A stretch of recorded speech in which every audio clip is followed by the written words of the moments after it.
Olá pessoal, sejam bem-vindos. Hoje a aula é sobre a construção dos Estados Unidos no século XIX.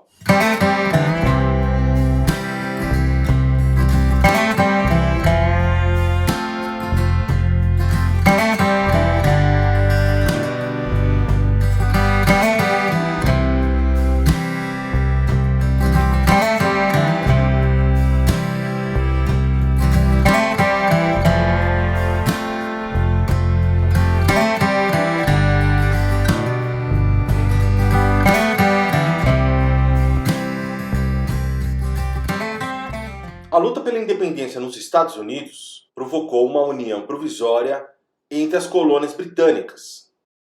Obtida a emancipação, as colônias tornaram-se estados e o país continuou a conviver com as profundas diferenças entre o sul agrário, latifundiário, escravista e exportador, e o norte urbano, industrialista e organizado em pequenas e médias propriedades.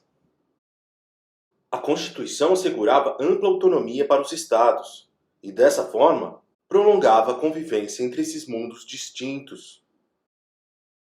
Cada um deles podia, por exemplo, organizar as leis e estruturar as exportações conforme seus interesses específicos.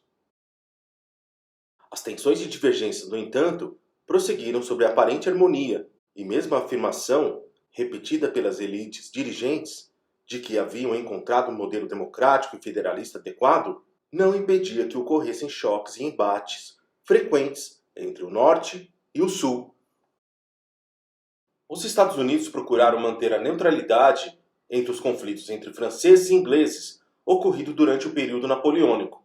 Qualquer opção naquele momento podia significar a perda de mercados e parcerias comerciais essenciais para o crescimento econômico do novo país. Em 1809, reforçando sua política de equidistância, o governo estadunidense decretou a Lei de Proibição do Comércio, que impedia que qualquer comerciante ou Estado mantivesse relações comerciais com França e Inglaterra.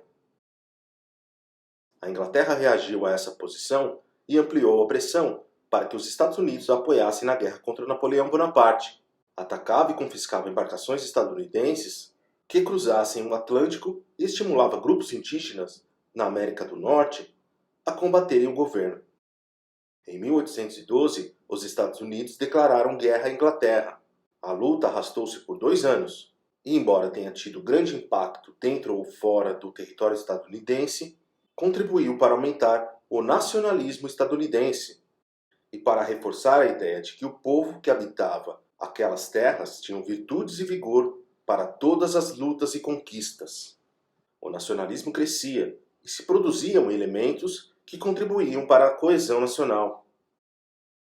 Nas décadas seguintes à independência, os Estados Unidos receberam um grande número de imigrantes que buscavam novas oportunidades e fugiam de conflitos políticos e religiosos que abalavam a Europa. Ingleses e irlandeses, por exemplo, escapavam do novo sistema de produção, que destruíra o artesanato e implantava as fábricas. Até a metade do século XIX, a população estadunidense multiplicou quase 5 vezes, saltando de cerca de 5 para aproximadamente 23 milhões de habitantes.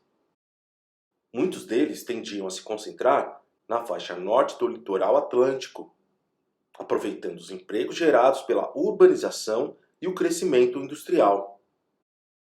Outros recém-chegados, porém, buscavam terras em áreas ainda pouco exploradas. O governo estadunidense acolheu esses imigrantes, que aumentavam a mão de obra disponível e ajudavam a ocupação do território. Em 1862, o Homestead Act estimulou ainda mais a imigração, ao determinar que quem trabalhasse e produzisse por 5 anos consecutivos numa determinada terra receberia a posse dela. Desde antes da independência eram realizadas expedições de identificação dos territórios a oeste das colônias. Em 1803, o governo dos Estados Unidos negociou com a França a compra da Louisiana, que fora cedida aos espanhóis em 1762. Havia voltado ao controle francês com a ocupação napoleônica da Espanha.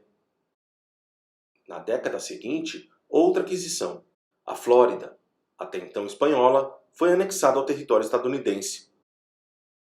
Além da exploração e das negociações, o avanço incluiu conflitos armados.